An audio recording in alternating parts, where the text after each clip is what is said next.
तैयारी हो गई है। सब बिरयानी है ये पुलाओ है। बिरयानी बनती भी हाफिज साहब टॉप क्लास के कुक ने, टॉप क्लास के। ठीक है ना, वेखो तुसीं हैं वड्डे वड्डे पट भी कट छड़े जे हाफिज जी, छोटे छोटे ही कर छड़े जे।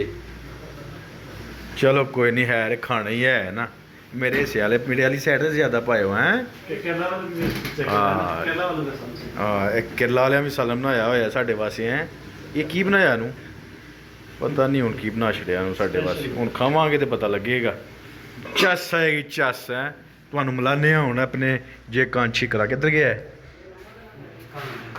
जे कांची करा किधर गया है, जे कांची करा किधर गया है। हो रही हैं बिरयानियां वेखियो बनदी है तो चस आई जानी। हाफिज हरी बड़े बड़े कारीगर ने, पूरा गुजरांवाला जिहड़ा ना उन्होंने जानता है। पूरी टीम बिरयानी की तैयारी जे है। क्या बात है, चस लै रहे चस साहब ने जो ना, क्या बात वट कटते ने ब्याह जी। आओ जी बनेगी तो बंदे की आंदे ने ओए होए होए उस्ताद जी, मैं तो 3-4 प्लेटां खा छड़ियां ने। हफ्ता हो गया चंगी रोटी खाद्या हैं।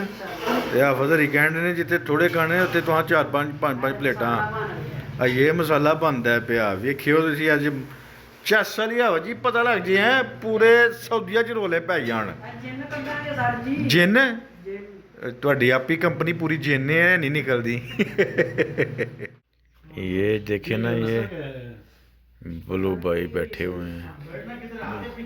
इधर सर जी, सर आ जाए आपके साथ। ये पठानों वाली बात है, पीछे वाली। आपको स्पेशल स्पेशल बोलना पड़ेगा।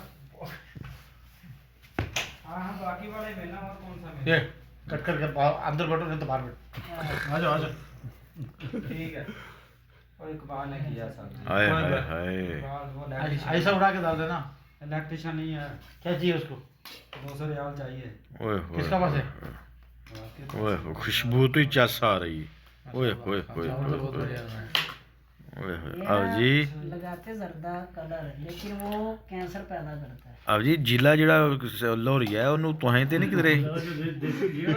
ये बंदा किससे मटन बनाया पता नहीं, कौन? क्या बनवाया ये लोग पूरा ऐसा? ये बच्चे से। अच्छा अच्छे वाला, हाँ एक दिन अच्छा बना के दिया। अकेले अकेले अकेले खा गए हैं।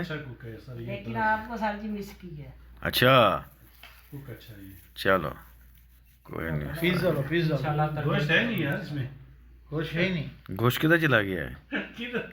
इसलिए मैं बोला उड़ा के डालो। गोश्त डालो। ओ चस आएगी।